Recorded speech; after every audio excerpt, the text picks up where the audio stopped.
Të dashur shqiptar, jam shumë i tmerruar sepse një minoritar ka vendosur që t'i edukojë shqiptarët. Ai ka shpjeguar origjinën e fjalës pan në gjuhën helene, që sipas tij do thot bari. Dhe nuk është e vërtetë. Perëndia Pan nuk është greke.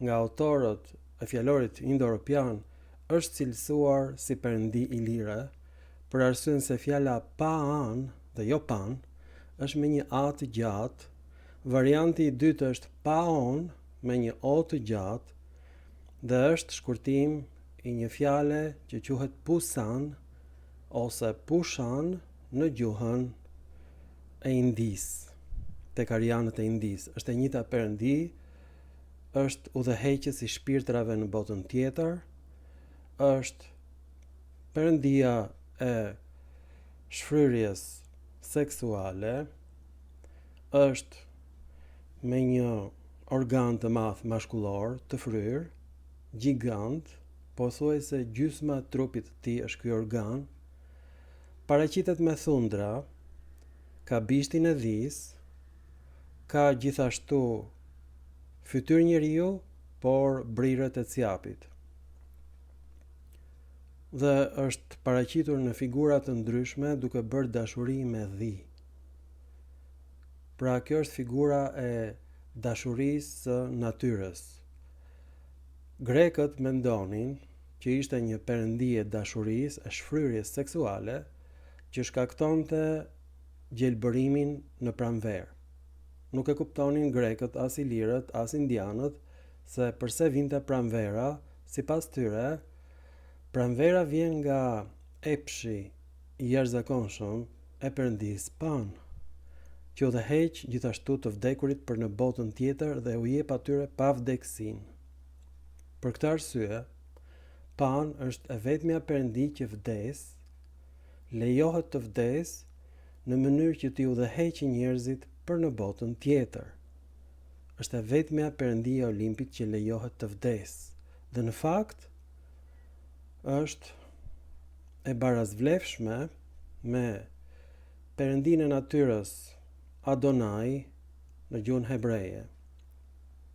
Adonai thon Lordit ose Zotit në gjuhën hebreje, me perëndinë Tamuz, dhe gjithashtu ky është e perëndia e barinjve, një lloj si perëndia Pan. Për këtë arsye, kur Pan vdes, lajmi për vdekjen e Panit vjen nga timonieri i një anije që po udhëtonte për në Egjipt. Sipas minoritarit, ky anije po udhëtonte në liçenin e Butrintit. Duhet të kemi parasysh që liçeni i Butrintit është formuar mbas shekullit të 3 të erës sonë, mbas një termeti gjigant që e rafshoi Apollonin komplet, e zhyti në kënet, u zhdukën 60.000 njerëz brenda natës. Dhe u zhduk perëndia Apollo, e humbi funksionin e tij. Dita e Apollos u bën në fakt dita e Jezu Krishtit, e diela. Dhe kjo ndodhi mbas shekullit të 3 të erës sonë. Nuk kishte liçen të Butrintit para shekullit të 3 të erës sonë, të dashur shqiptar dhe minoritar, dhe emri Pan nuk do të thot bari, por është emër perëndie që nuk shpjegohet dot, është emër tabu.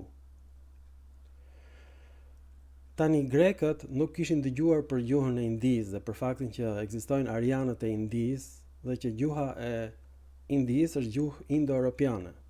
Vetë fjalori quhet indo-europian dhe shkrijuar nga autorët gjerman dhe austriak të Akademisë së Berlinit dhe të Vienës. Dhe ky minoritar nuk e ka idenë e këtij fjalori që unë kam nxjerr falas në vitin 2004 dhe ai përpiqet të thotë shqiptarëve që kjo është perëndi greke, për arsyen se kjo statuj është zbuluar nga një shqiptar i mjerë, që vetëm se ka idenë e fjalorit të gjuhëve indo-europiane, por ai u tmerrua kur e gjeti këtë statuj me një organ kaq të madh mashkullor. Kjo është në fakt epshi i natyrës, që shkakton lulëzimin e bimëve në pranverë. Dhe në fakt edhe sot e kësaj dite shkencëtarët nuk e dinë pse lulëzojnë bimën pikërisht në pranverë, nuk dihet. Nuk e shpjegojnë dot. Cila është arsyeja? Pse në pranverë shpërthejnë farat e bimëve? Nuk e gjejnë dot. Dhe jo grekët në shekullin e 5 para erës sonë.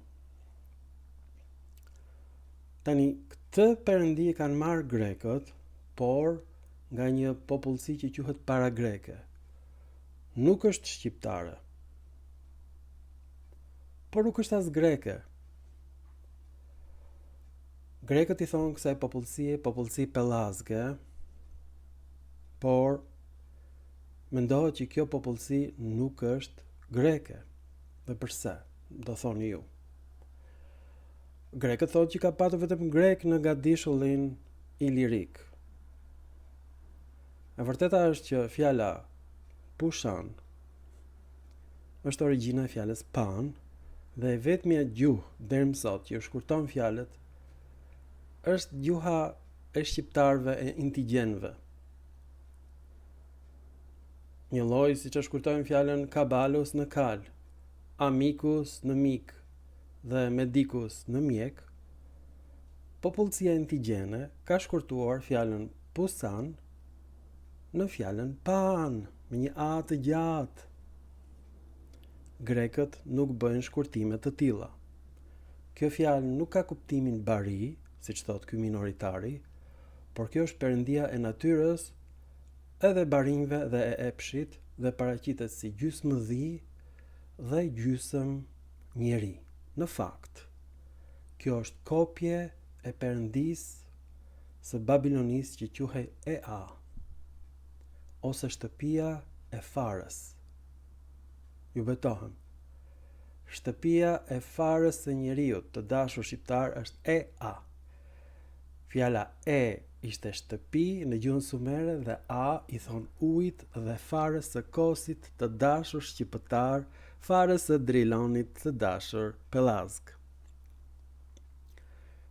Është e njëjta perëndi, gjysmë peshk, gjysmë dhi, një lloj si pani. Edhe pani shpesh paraqitet edhe si gjysmë peshk, edhe si gjysmë dhi. Dhe është perëndia e panit që vendoset në atë pjesë të qiellit në zodiak, mbasi vdes pani, ku vendos pikërisht perëndia e zodiakut në Babiloni, sepse atje ka lindur zodiaku si koncept.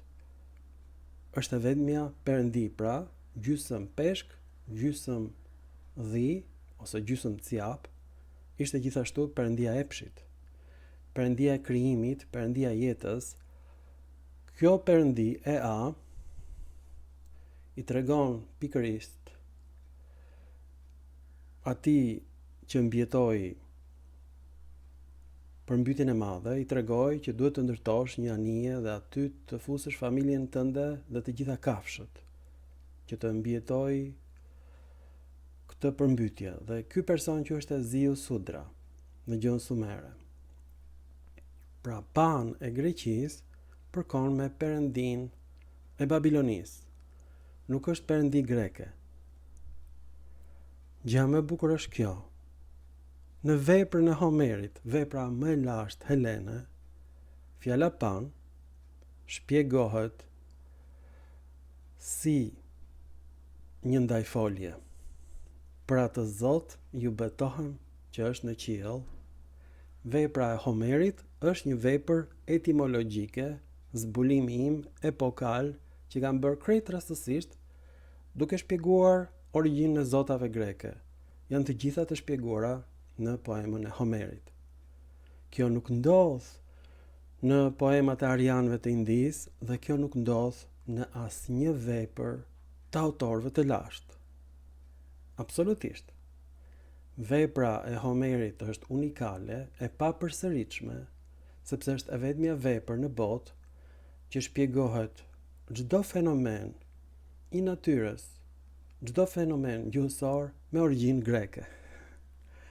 Homeri është turbo heleni më i madh i të gjitha kohrave. Ai e nxjerr fjalën pan nga një ndajfolje. Dhe kjo ndajfolje ka 3 gjini në gjuhën greke. Gjinia mashkullore është pas dhe gjinia neutrale është pan. Dhe sipas Homerit, Perëndia merr emrin Pan sepse ishte një perëndi epshore që flinte edhe me burra, edhe me gra, edhe me kafsh. Vetëm pemët nuk arrinte t'i planonte dot pani, por shpirti i panit arrinte të krijonte lulëzime dhe tek pemët. Pra është perëndi e natyrës. Kjo është kuptimi i fjalës pan në veprën e Homerit dhe kështu shpjeguar deri në shekullin e 20, madje në gjuhën greke, emri i panit është Panas. Kjo tregon që grekët nuk dinë gjuhën e Homerit, sepse në gjuhën e Homerit pan është edhe ndajfolje, është dhe emër. Në dialektin jonik, grekët nuk e dinë. E kanë kthyer emrin e panit në Panas. Çfarë ka ndodhur me emrin Pan? Zoti i lirë Pan, me emër të shkurtuar sipas ilirëve nga Pusan, ka pësuar të njëjtën ndryshim të emrit si një deputet i Partisë Demokratike, i cili hyn në mbledhjen e disa minoritarëve dhe del nga mbiemri Noka, del me mbiemrin Flamuris Nokas. Dhe deklaron vetë që jam Flamuris Nokas, shqiptar. Drilonas. Me trurin prej kosit. Me qira fjala shpejt e shpejt, do të shpjegoj fjalën brazda në Shqip, që vjen nga gjuha serbe, brazda. Trurit i shqiptarit nuk ka brazda. Ky është problemi i shqiptarit, nuk ka asnjë lloj brazde. Shqiptari merr fjalët e të gjitha gjuhëve me të cilat bie në kontakt dhe i bën fjalë të shqipës fjalë pellazge. Ky është shqiptari. Pra unë nuk po mbroj perëndin Pan, unë po them që shqiptari i shkurton fjalët. Te fjala Pusan ne gjejmë rënjën indo-europiane pusa, që do të thot fry, lështat zën, fry faqet, fry bulqit, dhe vërtet pani i frynte bulqit dhe lëshonte një klithmë të tmerrshme. Kështu e fituan perëndit e Olimpit betejën me përbindshat e perëndis Gaia, sepse pani lëshoi një klithmë kaq të tmerrshme sa që i bëri ata të ikin nga syt këmbët. Pra emri i kuptimit të panit është ai që fryn bulqit, ai që klith si kafshë egër në pyll. Kjo është kuptimi i panit. Kështu është dhe në gjuhën e Indisë së Vjetër, e njëjta perëndi. Madje ishte kaq i pasjellshëm sa që atij ja thyen dhëmbët. Është perëndi pa dhëmb, pani. Pani është perëndia e vajzës së diellit, Suraya, në Vedat e Indisë. Por kaq ata nuk i shpjegojnë emrat e perëndive. Është e natyrshme që Pusan, fry, krijon fjalën Pusan, perëndia e fryrjes. E shtatzanis, edhe pani kishte një organ kaq të madh sa që mezi ecte, e kuptoni apo jo? Ishte si shkopi i tij i tretë. Dhe tani duhet kemi parasysh që vetëm në gjuhën slave kjo fjalë ekziston. Puhati, puhaq në gjuhën slave do të thot fry. Edhe fry bulqit, edhe fry në erë, dhe ti jesh i fryr, dhe ti jesh krenar. Kjo është në gjuhën slave, të dashur shqiptar, dhe në gjuhën e Indisë së Vjetër. Nuk ekziston në greqisht. Në qoftë se pani është perëndia që të fryn me një organ sa një çekan, dhe që është edhe çekan në dorën e perëndis Pusan në Indinë e Vjetër, dhe s'ka nevojë shpjegim, çekan organ. mjafton ta shikosh figurën e Panit dhe bindesh se çfarë është ai. Atëherë, kjo tregon që ka patur fise slave në Gadishullin Ilirik. Fjala Pan është Pusan në gjuhët slave dhe në gjuhën e Indisë së Vjetër, dhe ilirët i shkurtojnë fjalët. Pusan e kthejnë në Pa-an me një a të gjatë dhe Pa-on me një o të gjatë, dhe nuk vjen nga dajfoljet.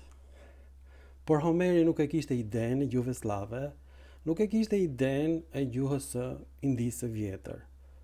Këto gjëra të mrekullueshme janë zbuluar në shekullin e 19 dhe të 20. Perëndia Pan është perëndi ilire dhe jo greke. Dhe këtë kanë thënë akademikët austriak, nuk mund të vi nga një ndajfolje, dhe ju them pse. Sepse në gjinore është Pan dhe ka dhënë Panos në gjuhën greke. Të lashtë. Po të ishte ndajfolje, gjinoria e fjalës Pan, ndajfolje, është Pantos dhe jo Panos. Aq më keq akoma është bërë Panas në gjuhën greke, që se kuptojmë fare që kjo nuk është ndajfolje, por emër. Pra, nëse grekët vetë nuk e kuptojnë fjalën Pan, si që nga kjo fjalë greke. Edhe njëherë, emrat e perëndive janë fjalë tabu, nuk shpjegohen, interpretohen duke e përdorur fjalor në gjuhëve indo-europiane, duke krahasuar me gjuhë të ngjashme motra të greqishtes. Përfundimisht, gjuhët indo-europiane kanë lindur në Gadishullin Ilirik. Këtu ka patur fise evgjite, fise slave dhe fise greke, dhe ilirët i shkurtojnë fjalët. Përfundimisht, Pusan e kthejnë në Pan. Dhe ky nuk është mendimi im, ky është mendimi i autorëve më të shquar austriak, që nuk kanë gabuar deri tani asnjëherë. Në qoftë se ky minoritar vendos që kjo është fjalë greke, kjo nuk është bari, siç thot ai, por perëndia e natyrës dhe e cijepëve dhe e barinjve dhe e kafshëve hepshore. Pra, ky gënjen shqiptarët. Kur lexojnë shqiptarët, këtë thonë, wow, grek, po ne ç'bëjmë këtu? Ç'kuptim ka që të rish në Shqipëri? Të ikim, që ka Greqi këtu. E vërteta është që ilirët vërtet kanë folur dialekte helene, por nuk ishin grek. Flisnin gjuhë të ngjashme me helenishten, por jo greke si greqishtja e Athinës. Ka patur 26 dialekte iliro-helene të folura në Iliri. Këta njerëz, minoritarët, kanë marrë një fuqi absolute, dhe arsyeja është se kryeministri shqiptar ka bërë një marrëveshje të fshehtë me kryeministrin grek. E tmerrshmja është që ata nuk duan më Himarën, ata duan të gjithë Shqipërinë, Kosovën, Maqedoninë, Malin e Zi, Kroacinë, Thrakinë, duan Bullgarinë. Edhe mund t'i marrin në qoftë se gjejnë ignorant. Dhe unë dua t'ju shpëtoj të dashur shqiptar nga kjo lemeri e minoritarve, ata janë kolona e 5 e juaj. Janë tmerri ynë, minoritarët. Po ju mashtrojnë, po ju gënjejnë, po ju thonë që jeni pelazg do thot grek, ose popullsi e ngjashme me grekët. Pra emri Pan nuk është shqiptar, përfundimisht, por është shkurtuar si emër nga popullsia vendase, por nuk është as grek. Është një perëndi me origjinë slavo dhe ariane. E gjuhëve satem, jo atyre kentum. Kujdes nga minoritarët sepse kanë pushtuar Partinë Socialiste dhe Partinë Demokratike dhe po ja dorëzojnë Shqipërinë Greqisë. Ju falenderoj për vëmendjen dhe mirupafshim në filma të tjerë shkencor.